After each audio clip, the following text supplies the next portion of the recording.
Tony Howard, thanks for taking the time to come out and see us. Really appreciate you being here, and I think it's going to be a really interesting conversation based on the chat we were just having before hitting record. So thank you. Okay, thank you for inviting me. No, it's an absolute pleasure. We'll dive straight in. So, what's it like being part of a multinational wholesaler in 2023? Very good question, by the way. I would say it was both challenging and exciting. Okay. It's a global organization. Mm-hmm. It exposes you to practices, principles, ways of working across the globe that perhaps you wouldn't see if you were a very parochial business. Yeah. If you were very UK centric. So it does introduce opportunities, but like all corporate businesses, it can bring its frustrations. It has a number of processes, policies that can appear to be restrictive, mm-hmm. and does in some way make us appear perhaps from the outside to be a bit more rigid in how we deal with both suppliers and customers. Okay. Well, I've obviously got a list of questions. Yeah. And the next question was something completely different, but based on the conversation we were having before, I want to bring a later question in earlier. So this was, what's the fundamentally, what do you see as being the biggest changes between the UK and other regions around the world? And when we were chatting beforehand, what you said to me really surprised me, because like I said to you, I thought we were going to be talking about there's just stricter processes or more rigid processes or something along those lines. Yeah. But what you returned was a fundamental value. So what would you say that is? Trust. Mm.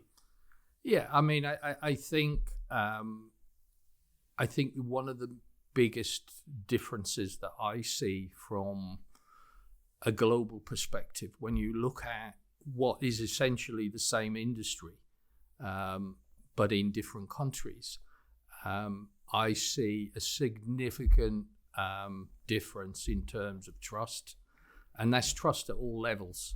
So that's trust from manufacturer / supplier to wholesaler, right? Wholesaler to contractor, contractor to end user. I think it's an intrinsic part of the industry. Yeah, it's been there for as long as I can remember. Mm-hmm. It might even be subconsciously a part of that relationship. But certainly there is a big difference in terms of the interrelationship that I see in the UK to how I see it in what I would describe probably as similar countries. Yeah. Obviously, from a Rexel perspective, we are talking globally, mm-hmm. So this does not necessarily apply to every country that Rexel is present in. But I do see in some of what I would call the more market-leading countries a far greater degree of trust at all levels of the industry.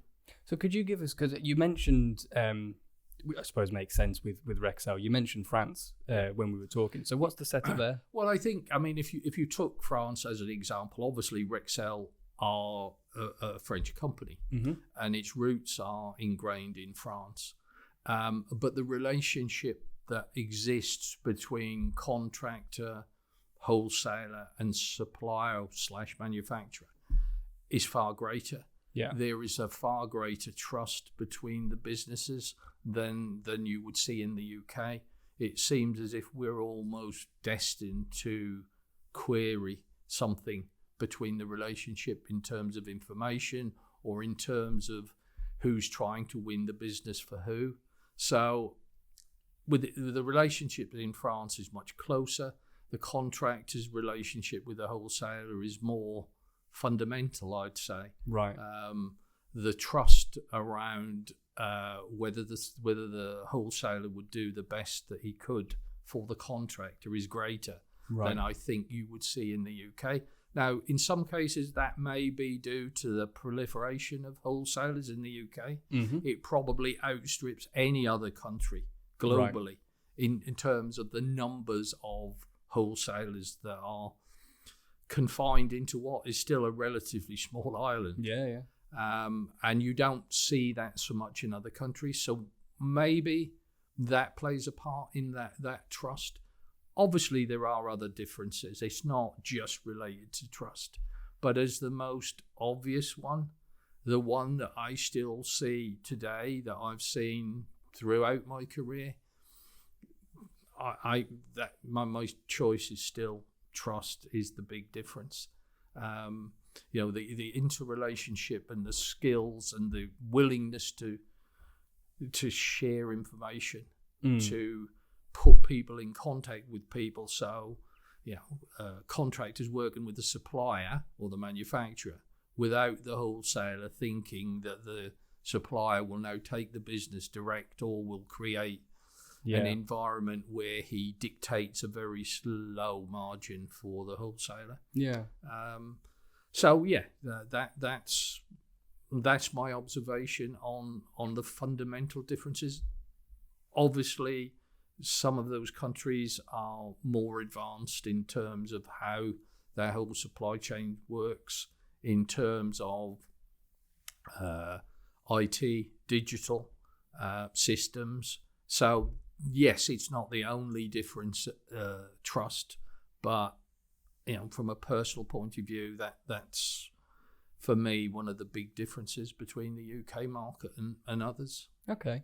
I mean, we'll talk about digital adoption around the world a bit later on, but I'm genuinely quite intrigued by this. And you cited, or you mentioned one of our previous conversations that we had with a contractor, Theo Webster. So shout out to Theo if you're watching, mate. And you were talking. It was about this topic, and Theo was saying about he believes wholesalers could do more. Yeah. And I've personally had a couple of conversations with other contractors who have voiced similar concerns, I suppose. So how would you respond to that as a wholesaler? Okay, well, I mean, first and foremost, for Theo's benefit, the rest of the comments were positive. Yeah, they were not a negative review of his interview. But I did feel that in a way, a bright, intelligent guy coming into the industry or being in the industry, he may have been in the industry a lot longer than he looks. He looked incredibly young. But there's still this perception of, well, wholesalers don't do enough, or suppliers, wholesalers do not have the contractor's best interests at heart. I think it's an interesting question and an interesting observation. But I think it goes back to the fundamentals of what's a wholesaler. Yeah. We've, in my numerous years in the industry, we've undergone numerous attempts to move from wholesaler to distributor. Yeah. Because it sounded fancier. Yeah. Yeah. More modern, more cutting edge. But somehow we tend to drift back to the wholesaler. I think in today's modern world, it's more about becoming a service provider. Right, okay. And I think that's what a number, but not all, contractors are looking for. And I think, as part of Rexel's evolution, we see that, we understand that. But there is a core element of our business that remains traditional. Yeah. We stock product, we sell product, we buy product. I think when people talk about wholesalers should do more, I think it's one of those moments when you want to have a meeting of minds. Yeah. What does that mean? What do you expect a wholesaler to do? And maybe we're in a situation now where, some of the mistrust that I mentioned earlier or the misunderstandings evolve from expectation. it's not surprising that I'll say this, but everything has a cost associated to it. There has been, for a number of years, aversion within the wholesale trade generally, I believe, and it's my opinion, it's not a stated fact, that we are nervous about entering into areas of technicality. A contractor is a professionally trained individual, understands all the specific nuances of products or what he wants to do with it. Wholesalers in general are more simplistic. You know, our role, we perceive it to be there. The service that we provide to the contractor is to provide product. Right. Yeah.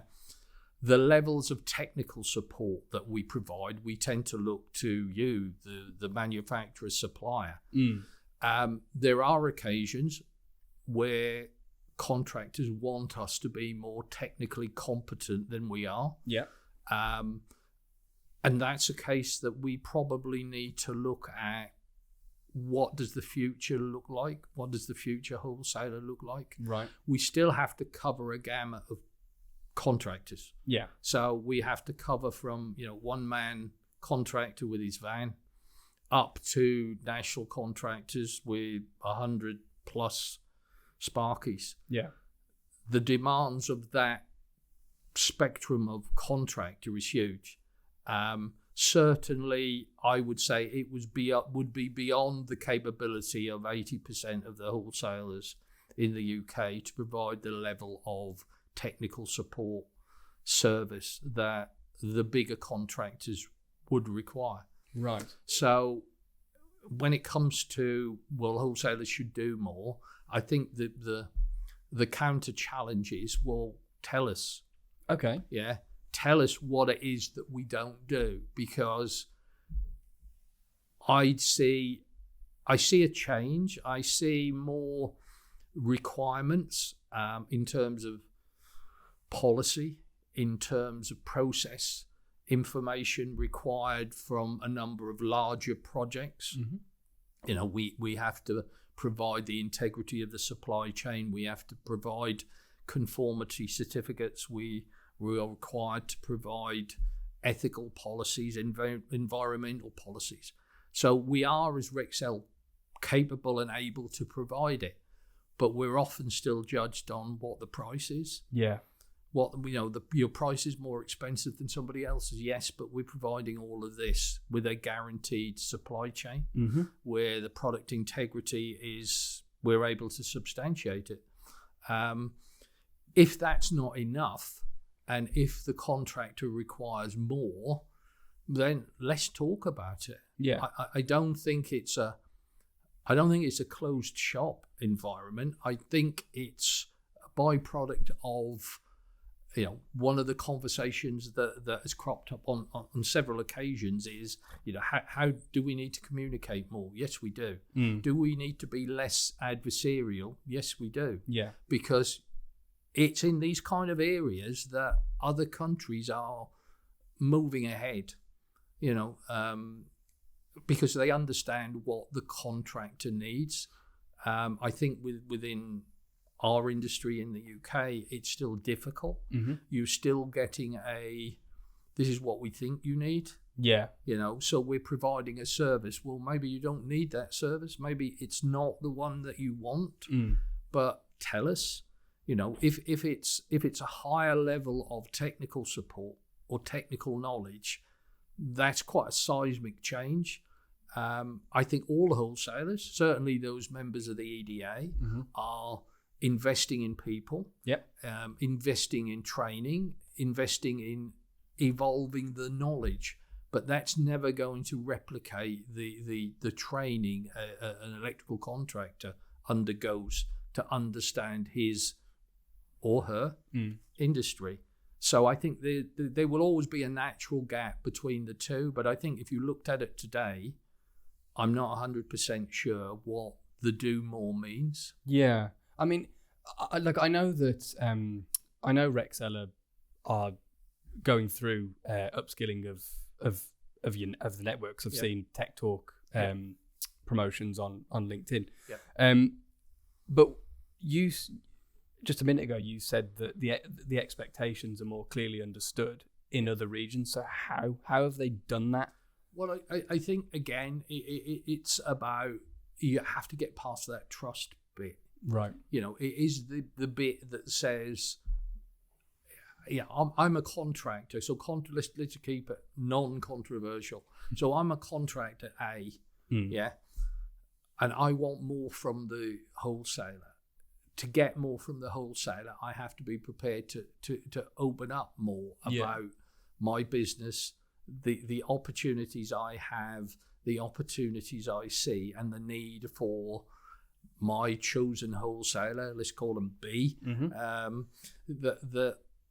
that we don't do in the UK. We want to have a conversation, but it's kind of restricted. Yeah, it's very much, well, I'll tell you something, but I won't tell you everything. Right. And globally, there's more willingness, there's more openness around, what potential jobs you've got, what you're quoting for, rather than quoting for it and then expecting the wholesaler suddenly miraculously to have, enough stock for 5 years. Well, we don't.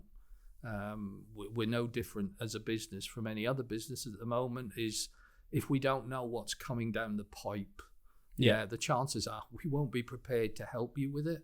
So with other countries, there seems a more willingness to be more forward-looking. Right.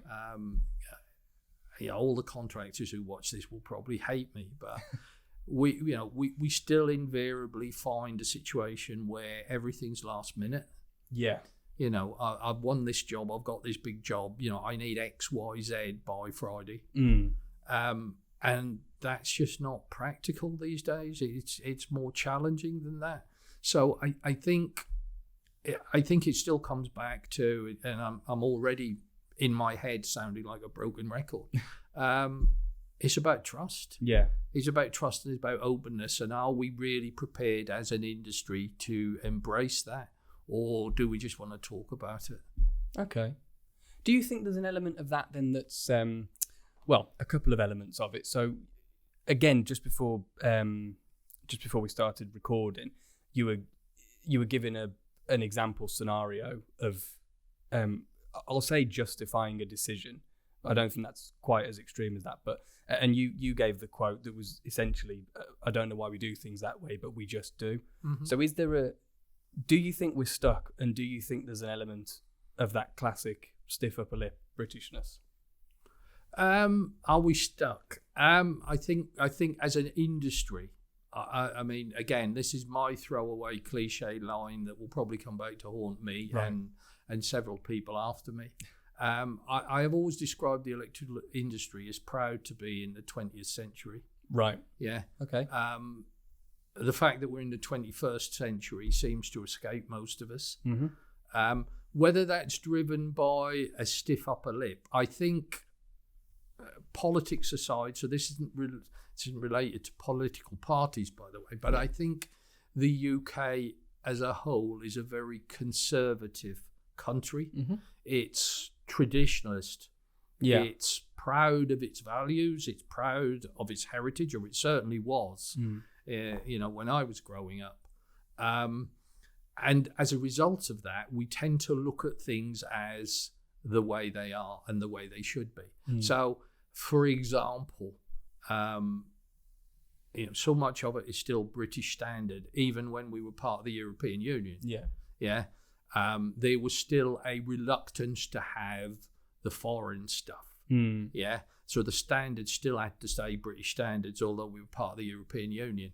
The change in cable colours, core colours, from the traditional British colours to the European harmonised was like a nightmare. Right. Why would we change? Yeah. Yeah. We had an environment where we needed to run with both types, old and new, because people were reticent to go to brown, blue, green, yellow, having been red, black, and green. Yeah.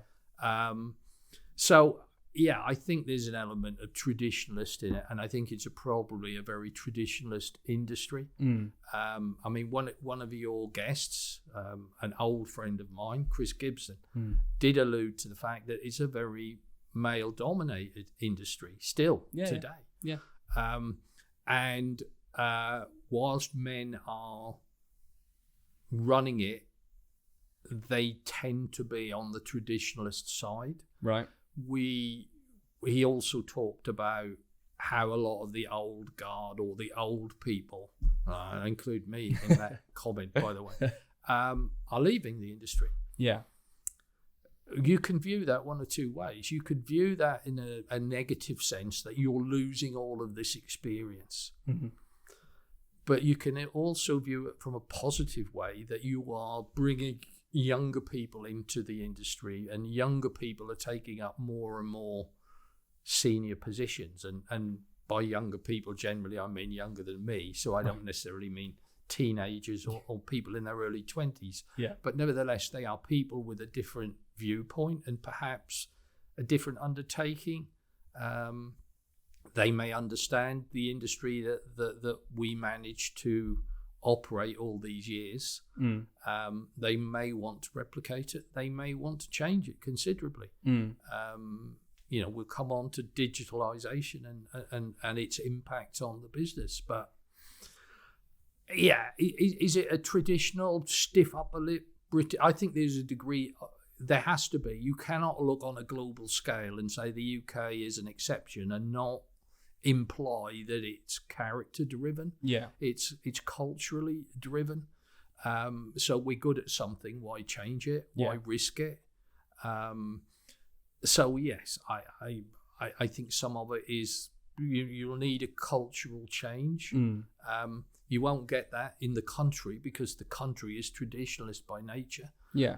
The industry is probably behind other industries within this country. So you can't blame everything on the culture of the country and the stiff upper lip. It's driven by the industry that we're in and that reluctance to innovate or change dramatically, or where we do have to change, to model it on what we did. Yeah. So we might have systems that are different from years ago, but culturally we still operate them the same way. Right. Okay. Well, let's talk about digital then. Yep. So in the UK, certainly during and immediately post-pandemic, I think it's fair to say that the uptake in digital was astronomical. And Metpro were part of that as well. We realised that things were going to change and had changed, and we had to shift our or update our offering somewhat to keep up with that. Did you see that shift that took place in the UK was replicated around the world, or was it it was much more aggressive in other countries? Have other countries kind of held back and maintained that going to the trade counter interpersonal relationship approach? Okay, well, if we deal with the UK specifically, yes, we did for obvious reasons. I mean, we wisely, I think, decided to shut our trade counters during COVID. As a result of that, it drove a lot of our customer base to a digital solution. If we're talking a digital solution in terms of a website, so yes, there was a significant uptake in the UK as a result of COVID. You cannot deny that, and we saw a substantial switch. Globally, yes, there was the same trend, not to the same extent, right?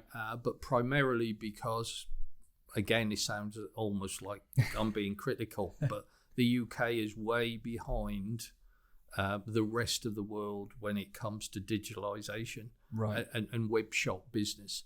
I think the latest numbers are around 28% of Rexel's revenue is digital. The UK is significantly lower than that, right. Single figures. Yeah. So I think whilst we saw a huge leap in demand for digital, if we're talking purely website type business traffic, it was replicated in other countries, some more than others. Right. Some as you're no doubt aware, because you watch the news like I did, other countries tackled COVID in different ways. Some like Sweden didn't really have a shutdown. Yeah. So Rexel in Sweden didn't see the uptake or the significant change in terms of digitalization because their branches were still open. Their society was carrying on. Other countries like the US are far more advanced in terms of digital business. They saw an uptick, but again, alluding to previous conversations, the US is a unique country to try and deal with because it's very much state by state driven. Yeah. So while some states shut down completely, others less so. So you kind of got more sporadic numbers. So some states saw a bigger uptake because they shut down, others less so. France again has a large percentage of digital business. So again, there's an uptick. Was it huge? Not necessarily so, but they're starting from a much higher number. Okay. What's because trust is the de facto word of this conversation, which I think is a really good thing. I genuinely didn't expect it, so it's really interesting. But trust, I think, is between individuals. Mm-hmm. So with this growth in digital adoption, what do you think is going to happen? Do you think trust in the UK is going to degrade further, or have they, if we look to other countries, e.g. France, have they maintained that trust even through this? Yeah, I mean, I think it's always difficult trying to forecast what the UK will do because it is a unique environment, it is a unique country, it's a unique culture. Will digitalization? It depends on what you really mean by digitalization. So digitalization for me means all of the enhancement that Rexel has brought outside of the website. So, our customers can now track deliveries on their mobile phone, so they know where a van is, where their delivery is. They can get an electronic POD straight away on their phone, so there's no ringing up to say, "Can I have a POD, please?" moment. Yeah. So there's more to digitalization for me than just website. I agree. So within the other elements, that trust is maintained and in some ways, I think, probably enhanced. Okay. Because the customer is in control. Yeah. The customer can see where his delivery is. It's Amazon-like, shall we say. You can see that Joe, the van driver from Rexel, is 4 stops away from delivering to you. You can see Frederick Henry signed for the goods. Yeah. Yeah. So I think it enhances trust because you're not then dependent on ringing a wholesaler 3 weeks later saying, "Can I have a POD for that site delivery?" to get a squiggle. Right. Yeah. Okay. That might be illegible. Or they can't give it to you. It takes them another week to produce it. Yeah. So I think, in a way, digitalization enhances trust. It certainly has in other countries. It hasn't diminished as a result of that trust aspect. Will the UK follow suit?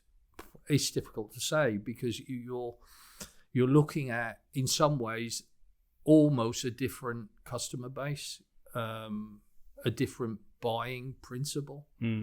People buying online, all of us, irrespective of what industry we are, you do empower the supplier, be it Amazon or anybody else, with more trust. Yep. Because you are trusting what they're advertising is what you'll get. Whereas if you go with the traditional business, when you romp up at the trade counter, you tend to see what you're getting. Yeah. So I do think it enhances trust. I don't know whether it will overcome the hindrances that the trust general produces, but I do think it's going to make a difference. Okay. It's certainly more. It requires the customer to be more trusting, but it gives him more information. Right. I must admit, that's subverted my expectations on what you were going to come back with there. I thought you were going to go completely the other way. I mean, yes, that absolutely makes sense. People have got much more visibility of where their product is, what the price is going to be, and when they're going to receive it. But what about elements like if they need technical information? Now, we offer technical information on our website to reduce people's need to give us a phone call. However, do you see those kinds of conversations or the removal of them being detrimental? Because we're not having those. No, I don't think it's detrimental. It goes back to your earlier question about contractors saying they want the wholesaler to do more. Yeah. So on our website, we publish the technical data from the supplier, from the manufacturer. I don't think at this stage we profess to be the technical experts. Even if you go old school and you ring a wholesaler and ask him for technical data or technical data sheet, invariably you'll ring the supplier for it. Right. Because that's your best source of information.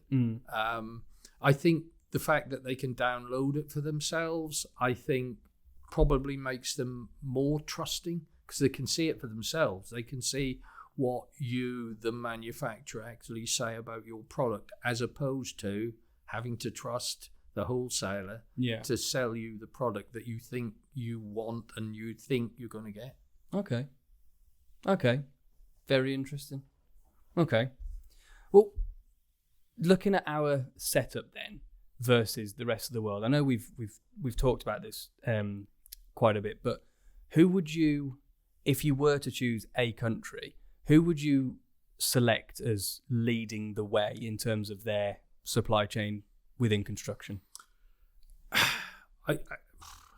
Which individual country? I think if you looked at Europe, it would have to be France. Okay. If you looked beyond Europe, you'd probably say the US. Right. I think for different reasons. I think if you look at France, the market is different, the culture is different, the willingness to cooperate and work together is greater. Okay. And they're more perhaps structured and disciplined. If you look at the US, again, because of the very size of the country, you don't operate in quite the same way. The sheer scale of, if you're in Wyoming, you're not trying to deliver in Texas. Right. It's an impact, Yeah. So we would probably describe it more regionally. It's not region, but it's state specific. Okay. I think in terms of how they work closer with wholesalers, work closer with suppliers generally. Mm-hmm. Probably less suppliers. Yeah. It's a much, in both of those countries, it's a narrower basket. Okay. Whatever way you look at the UK, it has a plethora of manufacturers, suppliers, wholesalers. Probably ratio-wise about the same number of contractors, but their basket is far vaster than it is in other countries. So you've got a more defined offer, perhaps in other countries, less so than in the UK. So I think when you look at it, you come back to what's best. It is best practice to have everybody offering everything, or is it better to have fewer people specialising in certain areas or certain manufacturers? If I compare it when I was much younger, wholesaling was much more brand specific. Yeah. And you worked much closer with a fewer number of suppliers or manufacturers. Today, it's the complete opposite. Everybody can get everything and everybody can supply everything. So it's more difficult these days to come up with a unique selling point that isn't the price. Yeah.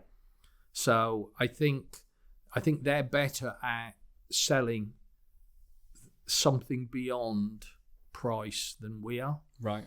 And by we are, I mean the industry in general. I don't mean Rexel specifically, but I think we're all affected by the fact that, you know, we've become an industry can offer everything, and for whatever product you name, there are a dozen alternatives. So you're offering, you know, it's almost a cliche to say you're creating a child in a sweet shop moment. Yeah, everyone's got so much to choose from that the quality of what they're choosing from now is secondary. Right. Whereas once upon a time you had less to choose from, you could afford to be a little bit more selective. So back then you would say that the brand was, if you took like people nowadays saying, I'm going to buy a new Hoover, but they just meant a vacuum cleaner. So that's what it was like previously. Yeah, I mean, you know, if you look back over the years, the industry was very much brand specific when as I say, when I was younger. People knew what a brand stood for. So brand had a value to it, and brand was worth having. Yeah. Getting it was more difficult. Your suppliers were not in a hurry to get every wholesaler in the same town stocking their product. Right. They were happy to have one in a town, or even one in a county that specialised in their product. And as a result of that, they did specialise in their product. Yeah. We've kind of moved from that, some of it driven by technology, some of it driven by natural evolution, to a vast basket of manufacturers' products available to just about everybody. Yeah. And so we've lost the ability to offer something unique about it. So, you know, if you let's keep it relevant. You know, if you were in those days a Metpro stockist, you would expect us, and we would expect to stock virtually everything. Yeah. Yeah. So that we were able to service anybody within our region or area that specifically wanted a Metpro product. Today, when you look at it, I see very few, if any, quotations that come through for brand specific in a vast number of product areas. So 20 mil galvanized conduit is 20 mil galvanized conduit. Yeah. It doesn't specify what the manufacturer is. It often doesn't specify what standard it needs to be to. So right. You kind of look at it and think, well, brand was more important to us in those days. Yeah. These days, it's less so. Now, there are certain areas and certain products that do retain brand loyalty and brand specification. But over the years, it's eroded. Yeah. And I look at cable as a classic example. When you look at the big three cable manufacturers in 1975, BICC, number one, gone, disappeared. Right. Delta, number two, gone, disappeared. Pirelli, number three, morphed into Prismium, and now the only UK manufacturer cable with the exception of Doncaster cables. Right. So suddenly you've got 80% of the market as a commodity, and only 20% of the market retains its brand specifics. If you start to see that more and more across other categories of business, then you end up, where's the loyalty? Yeah. Where's the trust? Yeah. You know, it's all driving back to the, you know, my buzzword when I came in, that all of this drives us to an industry that is price driven. Yeah. Well, I mean, we're seeing a lot of that. It seems to be more and more, despite the fact that certainly conversations that purely industry conversations that I've seen, and the people's posts that you see on social media, there's a lot of vocalization about quality should always come first instead of price, and it's absolutely something that we propagate.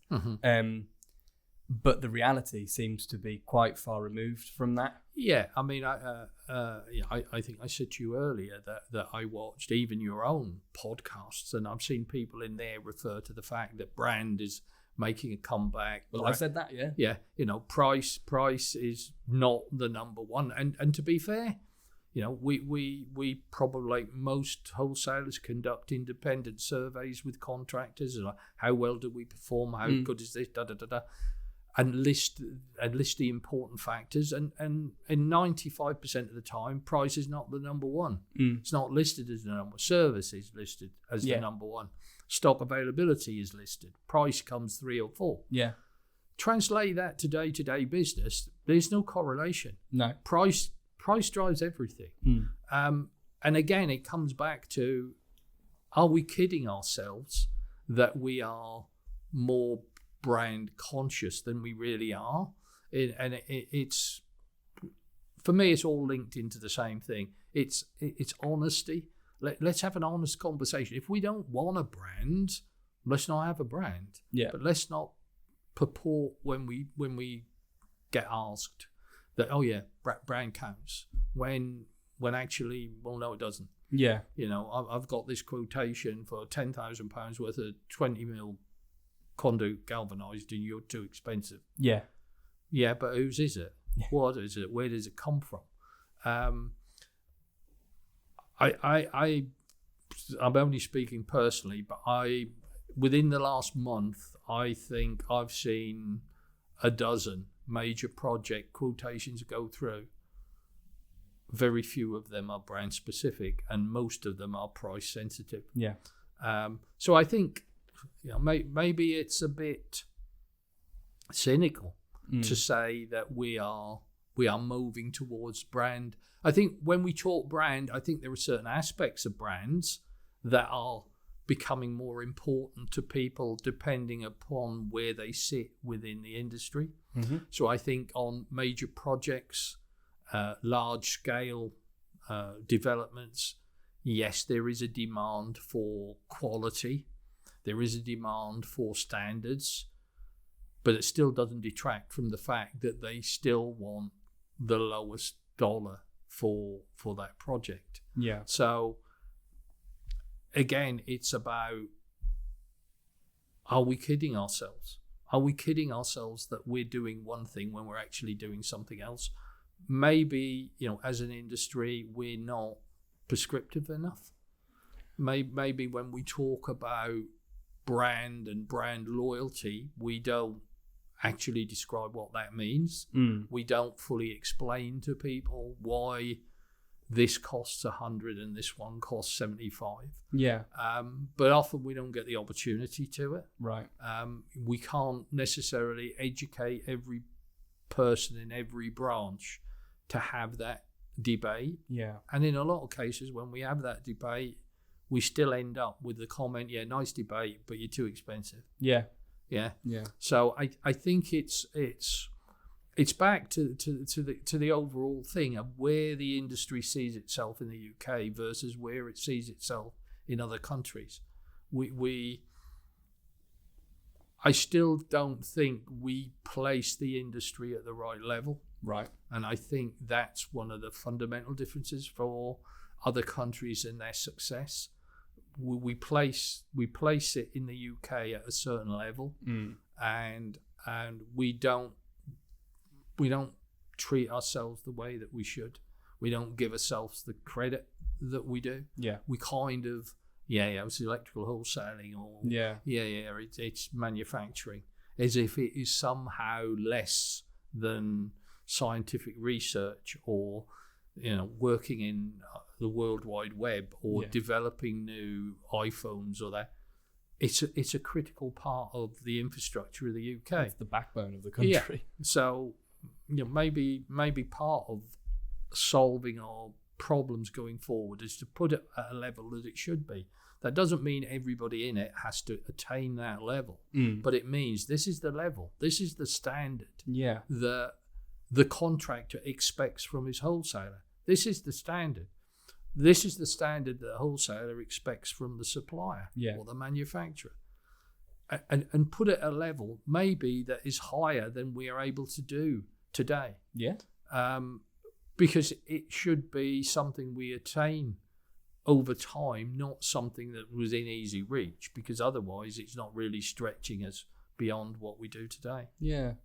I mean, when in terms of Metpro's brand, it's something that we're trying to cultivate. I think we've set out our stall pretty well. Yeah. And we try to be informative all the time. I mean, conversations like this, very open and honest for everybody, to anybody who's watching, to get a, this is unedited. It's unscripted. It's not manicured. I think they can tell that. Yeah.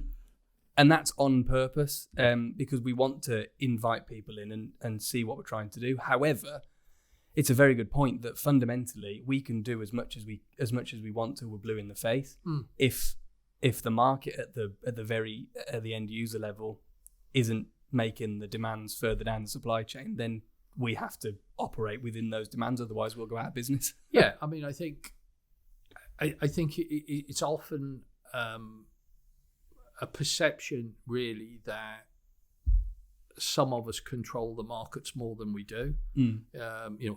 End users, architects, specifiers, they often leave specifications so wide open that people switch spec. Yeah. People, but we haven't got this, we've got that.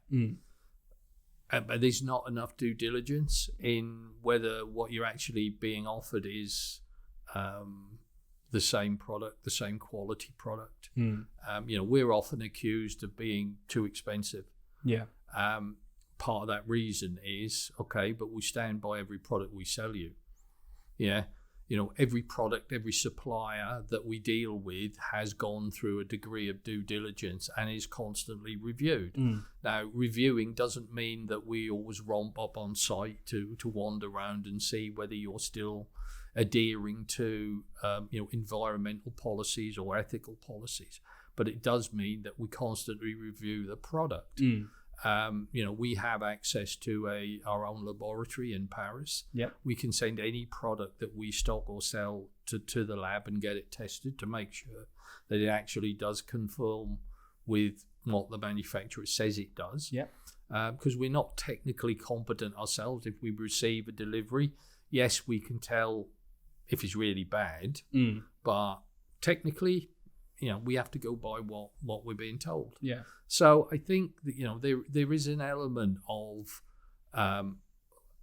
we have to understand the markets better. We have to understand who the influencers are. Yeah. We have to appreciate quality more. Mm-hmm. And I also think we have to be less afraid of identifying people who are not conforming. Yep. There seems to be a distinct reluctance to criticise. Now, I'm not necessarily advocating that we become more American. Yeah, and grab the pitchforks. Yeah, and grab and produce what I call anti-adverts. Yeah. Where we say, well, this supplier by name buys, or his product is inferior to our product. I'm not suggesting that. What I am suggesting is when we know for a fact that a product sold in the UK market, installed in the UK market in compliance with the regulation, fails because it isn't any of those, we never say anything. It's very quiet. It's everybody kind of sweeps it under the carpet moment. That everyone's happy to talk about it, but nobody's actually exposing it. Which is incredible when you think about, I mean, obviously some products aren't necessarily life-threatening, but when you're talking about load-bearing products, steel channel, even the conduit tube, even clips going into the trunking we've got here, and if there's a fire, and making sure they're hot, if those products aren't to a standard, there's a risk, and I would argue a vastly increased risk, that you could potentially kill somebody or cause somebody to struggle in escaping a building, for example, which is what happened with some firefights in London, hence the Amendment 3 of BS 7671. And yeah, if manufacturers are putting products out into the market and people are buying them because, well, it was 5p cheaper, then we are potentially putting lives at risk. Well, I think we underestimate the integrity of some of the products that we supply. So 41 by 41 channel. Okay. If that's all you ask for, 41 by 41 channel, there's no control over the quality of what you'll get, because any cable management system, any cable management product, you've got all kinds of specifications that you need to consider. Yeah. You know, the quality of the material, the integrity of the material, does you know, is it the right depth? Is it the right millimeter? What's the metal? Exactly. Yeah, you know, I've seen, and no doubt many people have seen, you know, product that you can twist in your hand because the metal's so thin. Yeah. So I do think we underestimate it. Yeah, so channel, yes, but channel's load bearing. Yeah, you know, what's hanging off the channel. Yeah. And so I do think that, you know, certain areas, we kind of accept the fact that if fire alarm panels don't work, yeah, you know, there's a threat to life. But actually, if you look at an awful lot of the product we sell that we don't perceive to be a threat actually is a threat. Yeah, exactly. Even down to simple things like screws. Yeah. You know, we're screwing stuff to a wall or a ceiling with a screw that is inferior in quality but 20p cheaper. You see an awful lot of that. Yeah. We don't allow that. We don't permit that.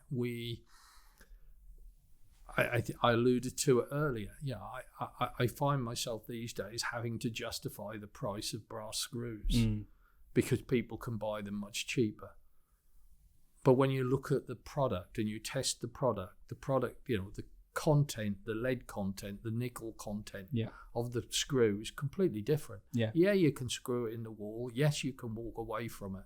But as long as we accept a system where product can be installed, somebody can walk away from it, and it falls down in 2 years' time, but they're not bothered anymore. That's a deep-rooted culture problem that we somehow need to address. And I suppose the $1 million question is how. I mean, you've made you said earlier about we need to perhaps increase the expectation level and raise that, but how do we go about achieving that as an industry? I mean, for me, it's always going to come down to initially conversation, but that adage of actions speak louder than words is always going to be the case. And at the moment, we've got a lot of words.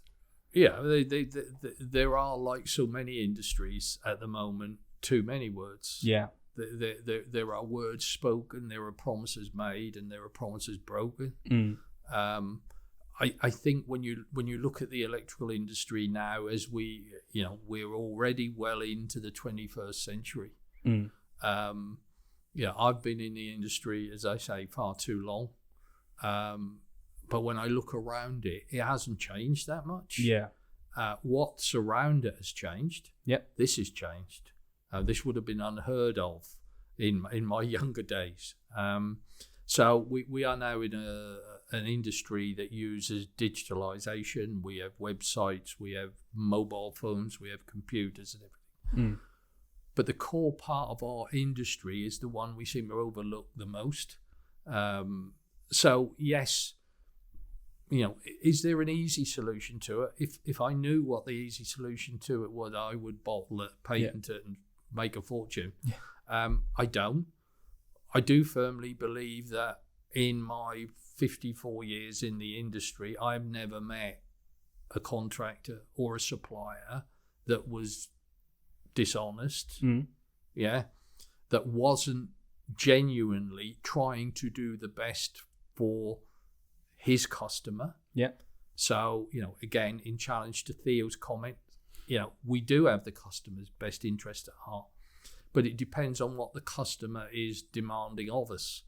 If that demand, which might be forced upon him, that he has to get a rock bottom price, to quote the Americans, there's no free cigars in this. Yeah. Yeah. If you want rock bottom price, you'll get rock bottom quality. Yeah.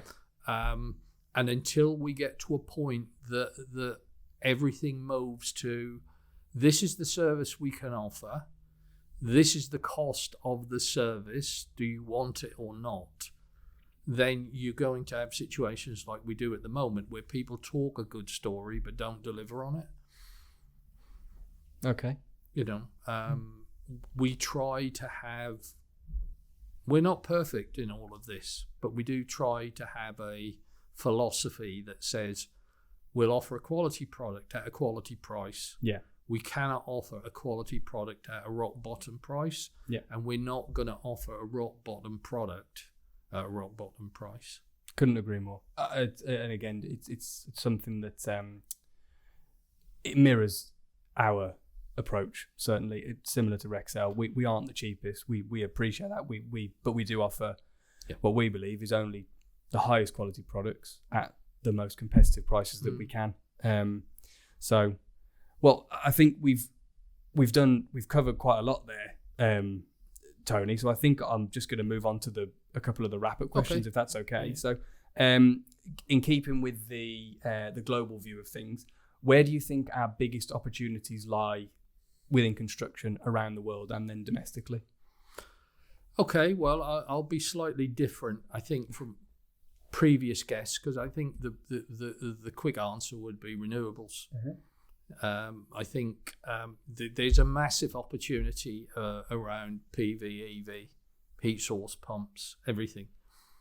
But I don't think for the UK specifically, that's where the biggest opportunity lies. Okay. I think the biggest opportunity lies in redirecting our focus on the core business. Right.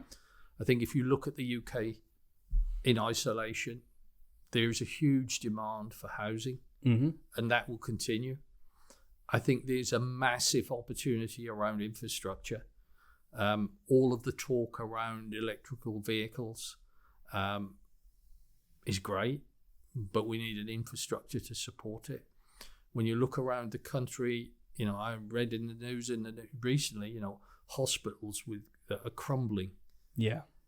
There's a massive investment needed in the country to bring its infrastructure up to the kind of levels that both this and future generations are going to need. Yeah. So I think, whilst I think there is a massive opportunity in EV and PV, so does everybody else, by the way.